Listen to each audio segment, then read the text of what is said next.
आज के थ्रिलिंग और सस्पेंस से भरे एपिसोड में कली आरती की माँ को अपनी माँ कहती है। अंजलि भी कली ने खिलाया निवाला खाती है। अपनी माँ को उस कली के साथ देखकर आरती के आंसू निकल आते। कली कहती है, आरती तेरी सबसे बड़ी दुश्मन बना दूंगी तेरी माँ को। सादिका कहती है, अंजलि तुम्हारी सबसे बड़ी दुश्मन बना दूंगी तुम्हारी अपनी ही बेटी को। अंजलि सचमुच अपनी ही बेटी आरती के खिलाफ कोर्ट जा रही है। राघव कहते तो ये केस अब मैं लड़ूंगा। आरती कहती है, मैं वेद के साथ कोर्ट में ही रहूंगी। मैं ना वेद को छोड़ूंगी ना युवराज ठाकुर को। अंजलि कहती है, सजा तो उन्हें मिलकर ही रहेगी। अगले ही सीन में अंजलि पूरी तरह टूट जाती है। अपने ही पापा के कातिल को मेरे सामने से ले गई आरती। वो समझ ही नहीं पा रही है। मैं रोक नहीं पाई क्योंकि वो मेरी बेटी है। कली कहती है, आप तो मान रही है कि आप उसकी माँ है, लेकिन आपकी बेटी आपको माँ माने तब ना।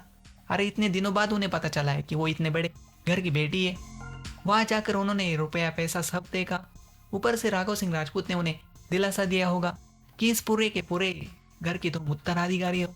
और वह राघव सिंह राजपूत आरती के मन में अपनी माँ के लिए ऐसी बातें भरते जैसे कि उसकी माँ ने ही इतने बड़े घर के बेटे को, अमन को फंसाया। अब बस वो अपनी पोती आरती के सपने पूरे करने चाहते। आरती ने वेद को मांगा है। दूसरी तरफ पंकज और एडवोकेट अंजलि अवस्थी कुसुमगंज आते उदय राजवंशी और प्रताप से पूछताछ करने। उदय और प्रताप अंजलि को अपनी समधन मान बैठते।